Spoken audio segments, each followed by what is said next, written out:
E aí pessoal, espero que todos vocês estejam bem. Chegando aqui com mais um esclarecimento sobre as perguntas que estão me mandando no direct sobre alguns temas da Palavra de Deus. Eu fico muito feliz em poder ajudar, em poder ser um instrumento de esclarecimento sobre algumas dúvidas da Palavra de Deus. E eu quero esclarecer exatamente com a Palavra, porque ela não tem como ser contestada. O Levi, de Campo dos Goytacazes, no Rio de Janeiro, ele mandou uma seguinte pergunta para mim, no meu direct. Caso você queira, o Levi ele é também dos que estão inscritos no meu canal, e caso você queira receber alguma notificação, só é você ativar esse sininho que você está vendo do lado do nome inscreva-se, e você receberá notificações sempre que um vídeo for postado, tá? Então, o Levi, ele mandou a seguinte pergunta. A pergunta dele foi: como ser uma bênção para as outras pessoas?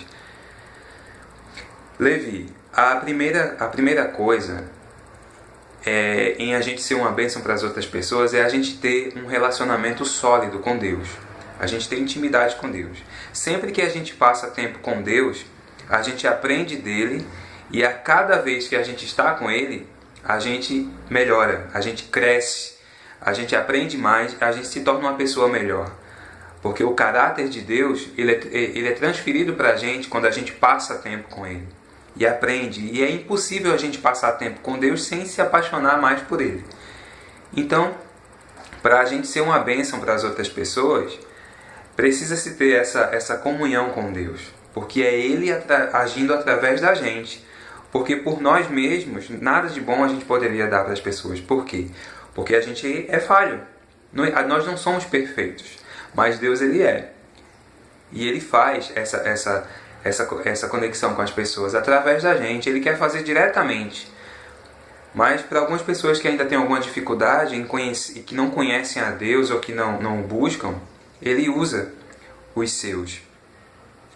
Então, para ser mais claro, para a gente ser uma bênção para as outras pessoas, Jesus ele deixou algo bem objetivo para a gente aqui no livro de Marcos.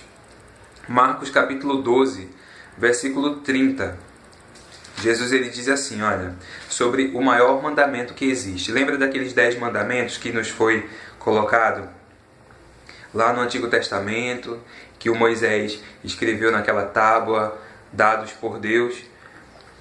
Na graça, nessa época que a gente vive, depois que Jesus veio e ressuscitou, Jesus ele escreve o seguinte, olha, Marcos capítulo 12, verso 30 e 31.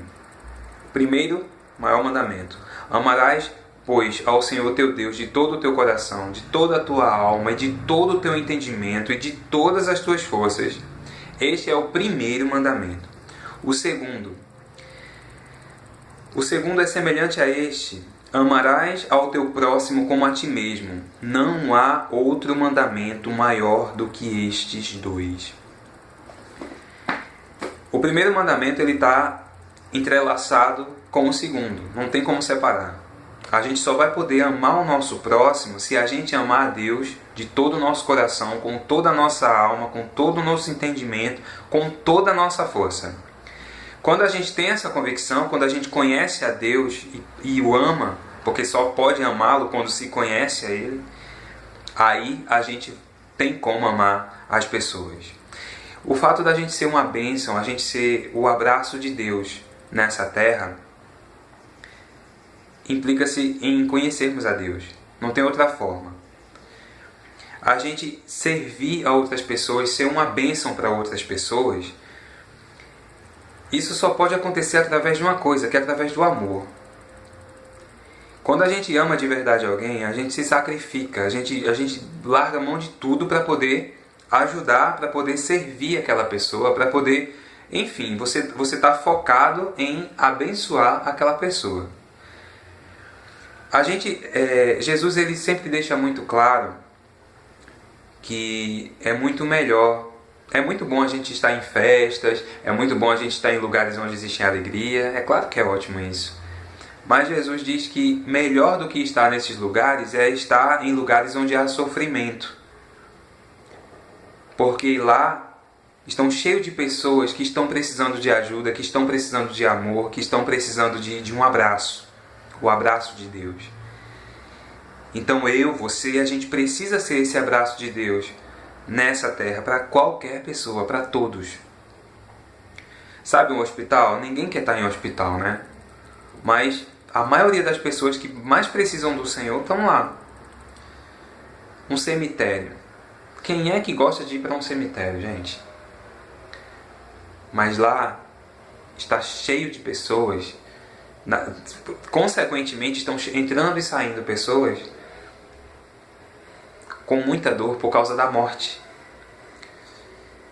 Pessoas em casa, no trabalho, no trânsito, onde quer que for, está cheio de pessoas ao nosso redor sofrendo muito. Sempre quando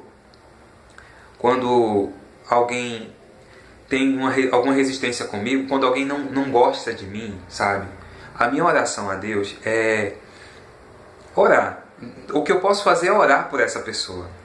Porque se eu amo, eu preciso amar aqueles que me amam, ok.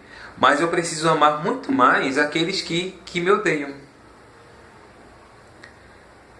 Sendo que as pessoas que me odeiam, elas não têm acesso a mim. Eu não tenho contato com elas para poder conversar porque elas não querem, elas me odeiam. Mas existe algo que eu posso fazer, eu posso orar por elas. E não é aquela oração de dizer, Deus, se vinga daquela pessoa, olha o que aquela pessoa fez comigo, ela vai pagar. Não é esse tipo, isso não é oração, não. Isso você está lançando maldição na vida da pessoa. Mas eu posso orar por essa pessoa.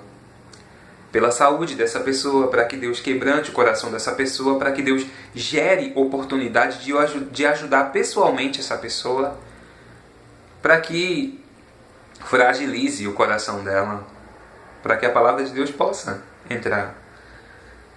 Então, ser uma bênção para as outras pessoas implica em ser um abraço de Deus para elas, para quem quer que seja. Você já pôde presenciar pessoalmente o olhar de um pai vendo o filho morrer? Não, eu já. E nesses momentos eu fico tão grato a Deus por eu poder estar naquele momento e poder proporcionar um pouco de paz para aquelas pessoas simplesmente através de um abraço. Existem momentos em que você não vai ter oportunidade de falar sobre a palavra de Deus, mas o abraço, ele muda situações. Pode ter certeza disso. O abraço de Deus, através de você, vai transmitir paz para aquelas pessoas e acredite nisso. Seja um abraço de Deus nessa terra. Eu sei o que é receber um abraço em momentos de calamidade, em momentos de tragédia, em momentos de perca. Eu vi o meu pai morrer pessoalmente. Assim, eu nunca tinha visto ninguém falecer. O meu pai foi o primeiro. E quando isso aconteceu, eu não tinha... Eu estava cheio de pessoas ao meu redor da minha família, mas eu não tive um abraço sequer. Então, assim, quando eu vi ele falecer, ele dar aquele último suspiro e congelar, assim, simplesmente, sabe? Na minha cabeça tava, meu Deus, não, isso não aconteceu, cara. Meu pai, não. Mas eu lembro que eu não derramei uma lágrima, mas eu por dentro, eu tava inerte, sabe? Mas eu recebi um abraço do próprio Espírito Santo. Eu recebi um abraço, assim, sabe, de Deus, que foi o que me ergueu a minha cabeça para que eu pudesse seguir em frente, porque eu tinha que cuidar da minha mãe, de quem estava perto. Eu tinha que resolver todas as coisas de velório, tudo, essas coisas todas. E Deus estava cuidando de mim. Então o abraço de Deus, ele é indescritível. É indescritível. Sabe? Então, seja o abraço de Deus para as pessoas que estiverem mais necessitadas, para quem quer que seja, ok? Então essa foi a resposta para você, Levi, com base na palavra de Deus, e eu prometo que vou responder as outras. Graças a Deus, as pessoas estão querendo saber sobre a palavra de Deus, a forma certa de fazer, e eu vou explicar para vocês com base sempre na palavra, mas eu prometo que eu vou explicar assim que der. Eu mando aqui as respostas e posto para vocês o vídeo, tá? Deus abençoe, seja um abraço de Deus para quem quer que seja. Deus abençoe.